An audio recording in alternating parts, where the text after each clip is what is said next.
মা তখন দেখছে, ও তুই মহিষের রূপ নিয়েছিস, ভাবছি আমি তোকে বুঝতে পারবো না, এটা হাসছে।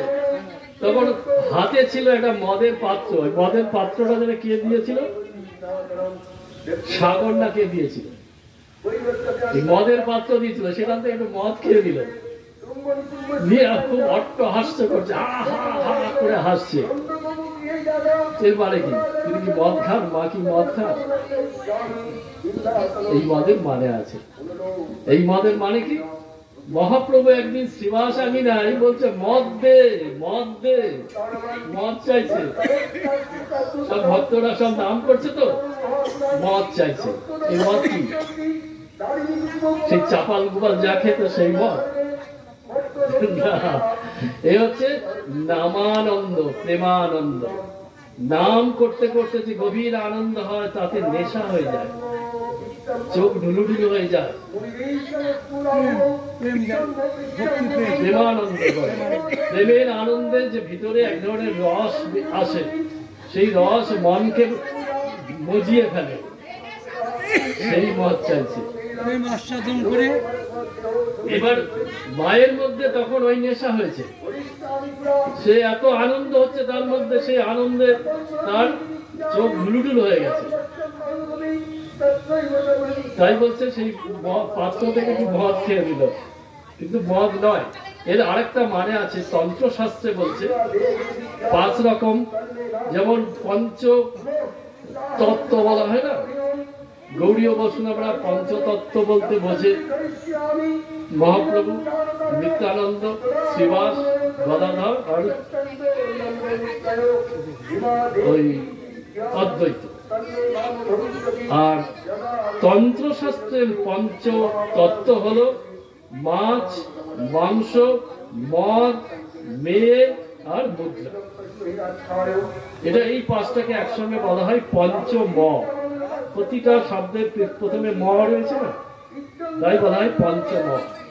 এই মধ্যে পঞ্চময়ের মধ্যে মদ রয়েছে, এগুলো প্রত্যেকে সুন্দর অর্থ রয়েছে। মদ রয়েছে, মদ কাকে বলে, বলছে সাধক যখন সাধনা করতে করতে তার মাথায় চেতনা উঠে যায়, তখন এই মাথার মধ্যে আছে ব্রহ্মরন্ধ্র, একটা ছিদ্র, ব্রহ্মরন্ধ্র বলে। সেই ব্রহ্মরন্ধ্র থেকে এক ধরনের রস, বলছে ব্রহ্ম করুণা রস, সেই রস বেরিয়ে আসে। রস বেরিয়ে এসে সাধকের অন্তর ভরিয়ে দেয়। এবার কথা হলো, এবার মহিষাসুর এইভাবে রূপ পরিবর্তন করছে। তারপরে মহিষাসুর ভাবছে মনে মনে, আরে মা তুমি তো একজন, মা তো বলছে না, বলছে দেবী তুমি তো একজন, তুমি আমার সঙ্গে কি লড়বে, আমার দেখো কত সেনা। মা তখন বুঝতে পেরেছে, কেন উনি অন্তর্যামী, সব জানেন। তখন কি করলেন, ওনার দেহ থেকে একই রকম দেখতে, মায়ের মতোই দেখতে অসংখ্য নারী মূর্তি ধারণ করলেন, তাদের সবার হাতে অস্ত্র। এই যে মানে তার থেকে যে বিরাট বাহিনী সৃষ্টি হলো, তাকে বলে প্রমীলা বাহিনী, তার নাম হচ্ছে প্রমীলা বাহিনী। এবার কি করলেন, ওই মহিষাসুরের হাতে ওই সমস্ত প্রমীলা বাহিনীর নারীকে হত্যা করা, সব হত্যা করা হয়ে গেল। এবার প্রশ্ন আসবে যে সে মায়ের হয়ে যারা যুদ্ধ করছে তারা কেন মরবে? কুরুক্ষেত্রের মাঠে পাণ্ডব পক্ষে যারা যুদ্ধ করেছিল অসংখ্য লোক মারা গেছে, তারা কেন মরবে? এই একটা প্রশ্ন আসতেই পারে। হ্যাঁ, এই জায়গায় সাধনার একটা বিরাট সূক্ষ্ম ব্যাপার লুকিয়ে আছে। এই যে প্রমীলা বাহিনীর নারী, এরা কারা? বলছে সাধক যখন সাধনা করা শুরু করে, তার মধ্যে শুভ ভালো ভালো ইচ্ছা জাগে। কি ইচ্ছা? যে 10টা মেয়ের বিয়ে দিয়ে দেব, মানুষের উপকার করব, কারো একটা মন্দির করে দেব, কারো একটা কোথাও একটা স্কুল বানিয়ে দেব, কোথাও একটা কি বলে পুকুর কেটে দেবো। আগে পুকুরের দাম ছিল, এখন তো পুকুরের দাম নেই, এখন পুকুর গর্ত হয়ে গেছে।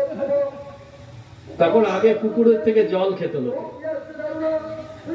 দেখ এই যে শুভ ভালো ভালো ইচ্ছাগুলো হচ্ছে প্রমিলা বাহিনী। বলছে এই শুভ ইচ্ছা বা কোন রকম ভালো মন্দ কোন ইচ্ছাই যদি সাধকের মধ্যে থাকে সে ঈশ্বরে পৌঁছাতে পারবে না। তাই সেই শুভ ইচ্ছাদের তিনি কি করলেন, নিজে মানলেন না, ওই অসুর অর্থাৎ কামকে দিয়ে মারলেন,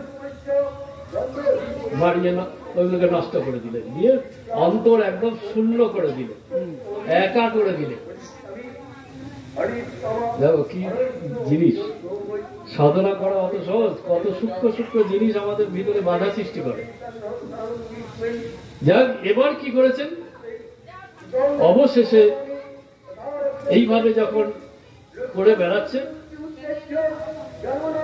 তখন উনি কি করলেন, এবার যখন যুদ্ধ করতে করতে দেখলেন এবার মারতে হবে, সময় এসে গেছে, তখন উনি কি করলেন, প্রথমে তাকে ফেলে দিলেন। মহিষ রূপ রয়েছে তখন, কিন্তু মানে মানুষের মতো নেই, মহিষের রূপে আছে। ফেলে দিয়ে, লাথি মেরে ফেলে দিয়ে একটা পা দিয়ে গলা টিপে ধরেছে, আর ত্রিশূল দিয়ে বুকে মেরেছে। আর যেই পা দিয়ে গলা টিপে ধরেছে, ওই মহিষের মুখ দিয়ে ওই মানুষের মুখটা বেরিয়ে গেছে। কি মানে, ছোটবেলায় যখন স্কুল কলেজে যে ছেলেরা পড়ে না, মেয়েদের পিছনে লাগে, যখন ধরা পড়ে যায় দুষ্টুমি করতে চায়, এই দুষ্টুমি করতে গিয়ে যখন ধরা পড়ে যায়, কিরে তোকে আমি বন্ধুর মতো দেখি, তুই আমার সঙ্গে এরকম ব্যবহার করছিস, যে বুঝে ফেলে তখন ছেলেরা কি করে, রূপ পাল্টিয়ে ফেলে, আর আসল রূপ বেরিয়ে আসে। বলে না না না না, তোকে তো আমি বোনের মতো দেখি, তোকে আমি দিদির মতো দেখি বলে ফট করে রূপ চালু করে গেল। এই কামের খেলা, এমন ছেলে নেই যে এই ঘটনা হয় না। খুব সবাই যে করে তা নয়, কেউ কেউ তো ভালো থাকে। তো এরকম ট্রেনে, বাসে, কলেজে এগুলো প্রায় ঘটে। দেখো কিভাবে চণ্ডীতে এইগুলো সব তুলে ধরেছে, যে আমাদের ভিতরে যত অপকর্ম, যত গন্ডগোল আছে সবগুলো তুলে ধরেছে। এইবার কথা হলো, আর তখন যেই মুখটা বেরিয়েছে, মহিষের মানে মানুষের মতো মুখটা বেরিয়েছে, তখন খাড়া দিয়ে সেই মুখটা কেটে দিয়েছে। এই তিনটে অস্ত্র মারার সময়, মহিষাসুরকে মারার সময় তিনটে অস্ত্র কাজে লাগানো। এবার কথা হলো এই তিনটে অস্ত্রের মানে কি। এই যে পা দিয়ে চেপে ধরার ব্যাপারটাই বাকি। পা মানে চরণ। চরণ কাকে বলে, চরণ আলোচনাটা অনেক বড়, 1 ঘন্টা লাগে শুধু চরণ কাকে বলে এটা বোঝাতে। চরণ আমরা অনেকে বলি না, বৈষ্ণবরা প্রায়ই বলে চরণে ঠাঁই নিও, চরণে আশ্রয় নিও, চরণ ছাড়া গতি নেই। কিন্তু সেই চরণ যে কি জিনিস জানা নেই। মহাপ্রভুর চরণ ছাড়া চলবে না। মহাপ্রভু কোথায় যে তার চরণ ধরবি, তুমি এখানে বসে আছো, তোমার ঠ্যাং জড়িয়ে ধরা যাবে। চরণ চলে, মহাপ্রভু তো এখন নেই, কৃষ্ণ তো এখন আমরা খুঁজে পাচ্ছি না, নেই মানে খুঁজে পাচ্ছি না, তো তার চরণ ধরবো, কিন্তু চরণ আছে। রবীন্দ্রনাথের একটা গানের মধ্যে আছে, চরণ ধরিতে দিও গো আমার। এই চরণ, এই সেই চরণ দিয়েই মা চণ্ডী ওই মহিষাসুরের গলা টিপে ধরেছে, তাতে তার আসল রূপ বেরিয়ে এসছে। কিরকম, এই চরণ বলতে কি বোঝায়, চর ধাতু, ব্যাকরণে বলছে চর ধাতুর ন প্রত্যয় করলে চরণ শব্দটা তৈরি হয়। চর মানে কি, চর মানে চল আছে। বললাম কত লোককে চড়িয়ে খায়, চড়িয়ে খায় বললাম, মানে কত বাজে বাজে কথা বলা হয়, অথচ নিজের গর্ব প্রকাশ করা হয়। এই হচ্ছে আসরিক ভাব। অপকর্ম করে যারা অহংকার করে তারাই অসুর সমাজে।